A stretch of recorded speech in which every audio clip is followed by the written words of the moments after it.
We all know peer pressure can lead to bad decisions, but what if the person pressuring you is your mom? But as a mom, I was just trying to help my kid get some rest to where she could function. We're breaking down how one mom's idea of medicinal help spiraled out of control. When you say gummy, are you talking about CBD gummies, THC gummies? What are they? It was a THC gummy. This is Inside the Crime, presented by Law&Crime. I'm Elizabeth Millner.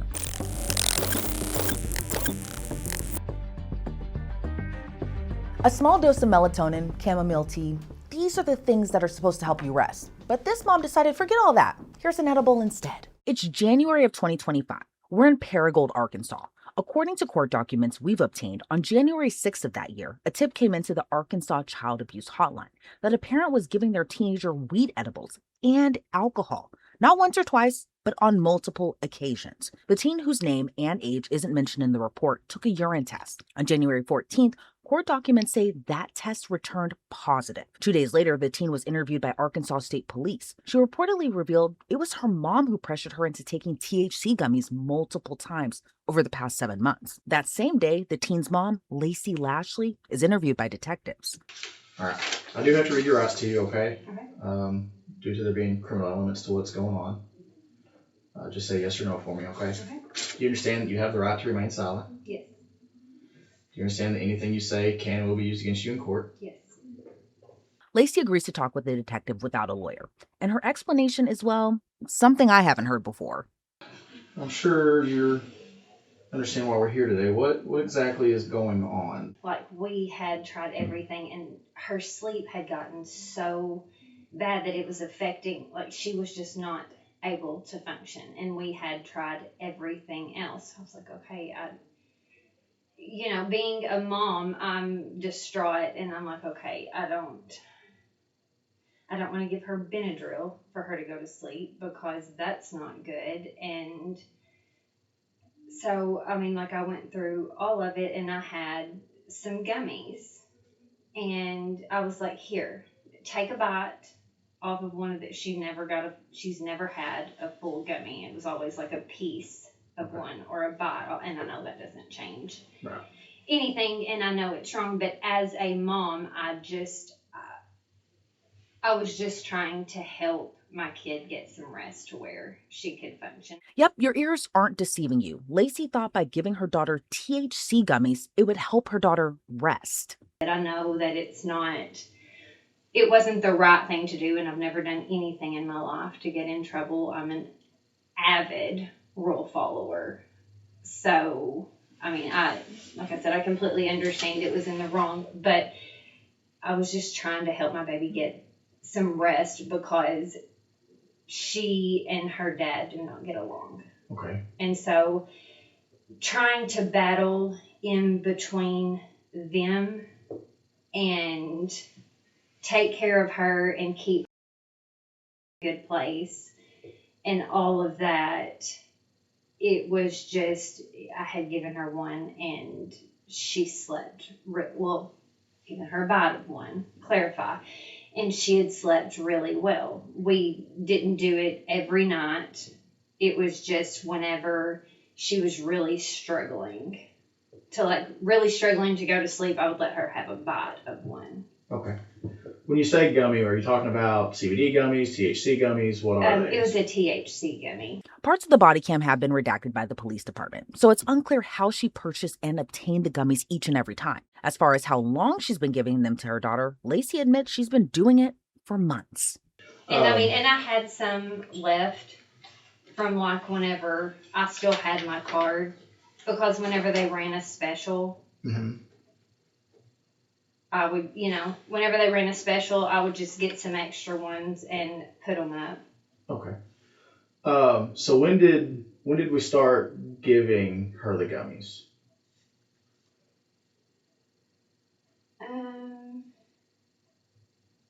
Last year, maybe she had her first bite of one maybe at the end of the summer. Okay. Maybe. And and she's been occasionally taking just every now and then since then. So what has happened recently where this has come to light or become a problem, or what happened?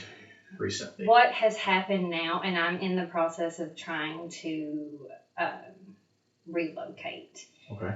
She hates, and I'm going to apologize up front if I get emotional. It's not a tactic, it's just a struggle as a mom to talk about it. She hates her dad so much that she is at the point to where she's going to do whatever she can to get away from him. Like, she was never given one forcefully. She is never, it was never a have this to get high. It was strictly at bedtime, you take it, you go to bed type situation.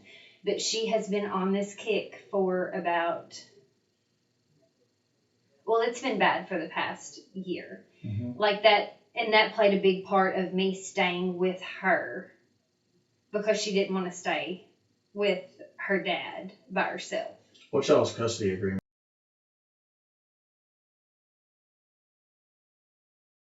We pay for half of everything. So that created a bigger problem because she would have to stay with him half of the time. And he is very narcissistic and very loud.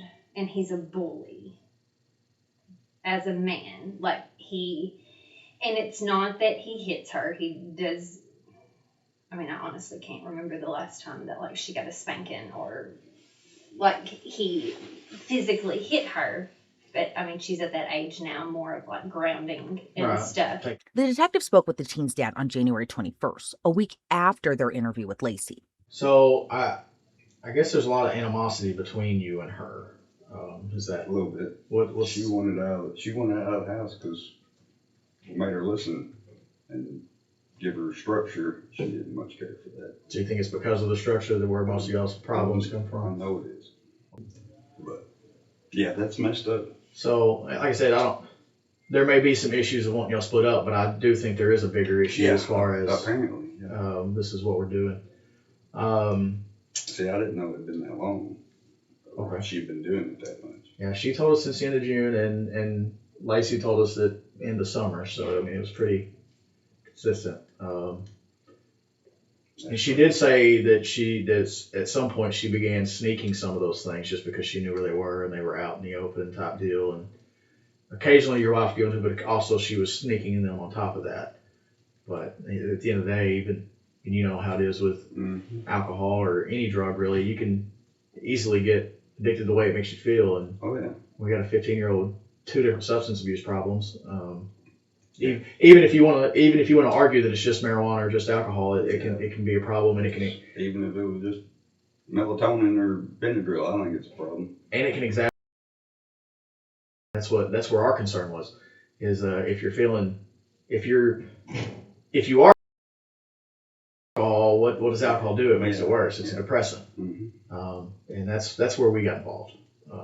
Because obviously that becomes an issue, and I'm glad somebody did. And I had no clue. And luckily, it's not worse than it is. And yeah, she may have slept better at some point, but at the end of the day, it's what could have happened. Nicholas Lashley did not face criminal charges in this case. However, the same wasn't said for Lacey. So she's at the point now to where she is so angry, she's almost instigating, or pulling, just trying to find something that will permanently get her away from him. And, that's like once she started talking about all of this, she was 14. She didn't realize what the possible repercussions could have been until we had to start talking to everyone. And I told her, had to come talk to the state police, or that's who called yesterday. And she spoke with just now. And that's who we, had to come up here and talk with. And I mean, she borderline has a meltdown, and she was like, Mom, this is not what I was trying to do. And I looked at her and I held her hand and I said, baby, I'm not mad at you. You did what you felt like you need to do, and I was in the wrong. I should have never given you one. As a mom, we had done everything else. We had seen, we had tried medications for it. We had tried melatonin. We had tried other medicines. We've tried vitamins. We've tried magnesium. We've tried sprays. We've tried Epsom salt. Like, we had tried, and I told her, I said, but at the end of the day, I was wrong and I made a mistake. I said, and I said, no matter if people are like, well, you should do this or you should do that or you should not tell. I'm like, I'm not going to lie. I'm going to be straightforward, transparent. I was like, and if I end up getting in trouble, then that's my fault. And I will take that trouble.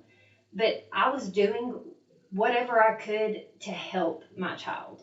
Well, at the end of the day, it is a controlled substance still. Like I said, I understand. And you're not a medical professional, and just like with any kind of antidepressant, any kind of other pill that she may take, those are prescribed by doctors for a reason, because they can cause other issues. And like you said, with her mental state and everything that's going on, what's to say it didn't help her sleep and it pushed her the other way and she ended up killing herself because of the way it made her feel? That's our concern. That's where we end up. It sounds like there's a whole lot going on in that house that's not good for her. So, like you said, it started at the beginning of summer, and it sounds like, talking to her, that she's addicted to them now, where she needs them and wants them regularly. She doesn't and I think that's part of where the over-dramatization comes from, because she doesn't take them every night. She doesn't take them. She said it started that way, where it was, here, try this little piece, and then it was one occasionally, and one on a bad night's of sleep here and there, but then it got to be in multiple times a week, and then it got to where she was almost taking them daily, not necessarily you giving them to her daily, but you telling her where they're at, or she knew where they was and she could go get them.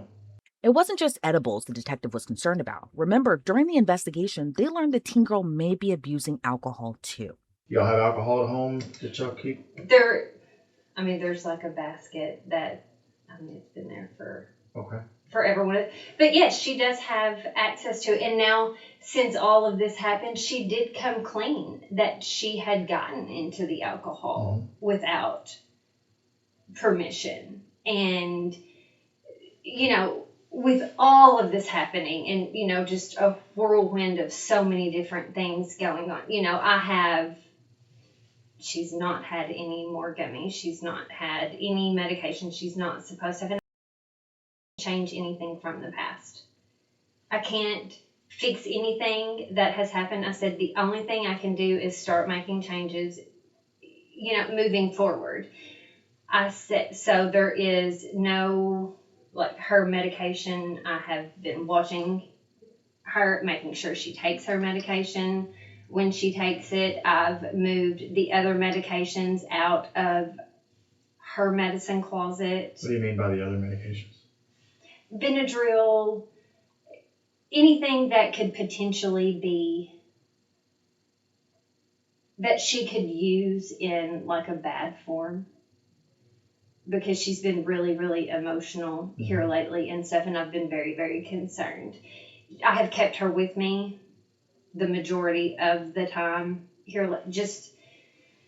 Benadryl is the easiest drug per se for a kid to overdose on. She has come clean to me about things that I was unaware of. So there is a good chance that she did go and get some of the gummies that I was not aware of, but she's never had them to where she was taking them every day.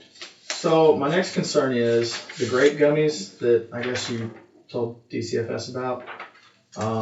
Those weren't purchased at Coast. Those were purchased in Jonesboro at the dispensary. How did you acquire those? And they weren't purchased 3 years ago. They were produced in October of last year. That's what I'm trying to think. Where did I get? No, I can assure you these originated from that dispensary. I know. I'm trying to think of where I came across those. So that wasn't a go to Missouri and buy it. No. I'm trying, and I promise you right now, I'm not trying to be dishonest. I'm really trying to think of where.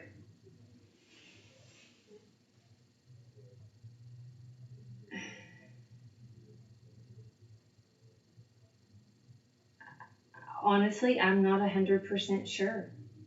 I mean, are you getting it from other people? Do you have a dealer that you're getting No, it from? no, no, I no, mean, no, no, no, no, no, no, no, no. I had someone who had given me some of theirs that they didn't like, and that might be part of it. And I know it probably sounds like I'm trying to be shady right now, but I'm 110% not. Because I want to be as transparent as possible. Like I said, I'm a rule follower, and I've just been sick because the one time I don't. well, the biggest It problem very is well it wasn't a one-time ordeal. She took part of a gummy one time. I mean, it started out that way and then became a norm in the house. If you're having trouble sleeping, here's you a THC gummy. That's where the problem developed. So now we have a 15-year-old addicted to THC. And I understand that. I just want to clarify that she was not, and like I said, I know it doesn't matter. THC is THC, but I did not give her, she was not ever given a full Right. That doesn't, gum. And like I said, I doesn't know matter that if she doesn't took matter. half of one or 47 of them. Right. Obviously. Right. I'm just saying, like, milligram wise, because I had never given it to her with the intent to get her high in any reason. But like I said, I know I was in the wrong, and I mean, whatever I need to, I guess my question, I'm just very unsure of what this process is or how, like, what's going to happen, Well, right now you're going to be arrested for introduction of controlled substance and endangering the welfare of a minor. And obviously I've got some follow-up to do with Nick, and I'm assuming he's still in Mississippi. When will he be back? I mean, if I can call him, he could probably be back today if he needed to be. Okay. When was he supposed to be coming back? Don't know. He just goes. No, it's just kind of a goes and he gets the work done that he needs to get done, and then he comes back. Okay. We're gonna get some fingerprints. This is what happens next, and then you will have to go look into the jail and make bond. Okay. That's where we're at. And like I said, I'm trying really hard not to be emotional, and I know this is your job, and I know I was completely wrong. Like I said, I'm a rule follower, so this is just, I don't even, I know so little about jail, I don't even know how it works. Do I just go and stay there for? So we'll do fingerprints here. One of our officers will take you out there. They have a whole book-in process where they get info, do a scan, fingerprint, stuff like that. I will send your paperwork to the judge, and he will sign a bond to it, basically. And then once there is a bond, they'll let you make phone calls to bond company, stuff like that, or to someone who would post that bond for you. So yes, you will go and stay there until you're able to post bond. But once I post bond, Once you post bond, you'll leave jail, and then there will be court dates. Yeah. When you post bond from jail, they will give you your next court date. Now, your next court date isn't. Your next court date wouldn't be we decide your guilt today, you're going to jail or not. There's going to be probably a bunch of court dates where they go. The first one's typically they tell you your charges and ask you questions about your job, employment, stuff like that, and lawyers. And then they would give you the next court date, and then whether your attorney and the prosecutors worked out any kind of deal between then and then would determine when your next court date or how many court dates you had. You understand what I'm saying? Yeah, So and obviously DCFS will continue to be involved since there are criminal charges. Yes. The next question is, as far as today, is there a family member that you want your daughter to go stay with or come pick her up?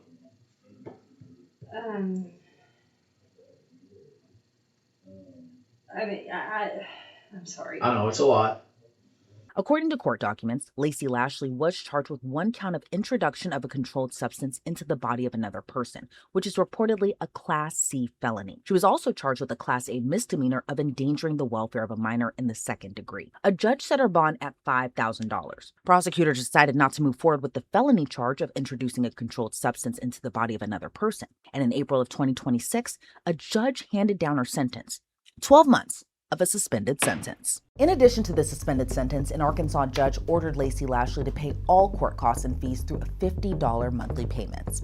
Thanks for joining us on this episode of Inside the Crime. I'm Elizabeth Millner, and we'll see you back here on Monday with another case.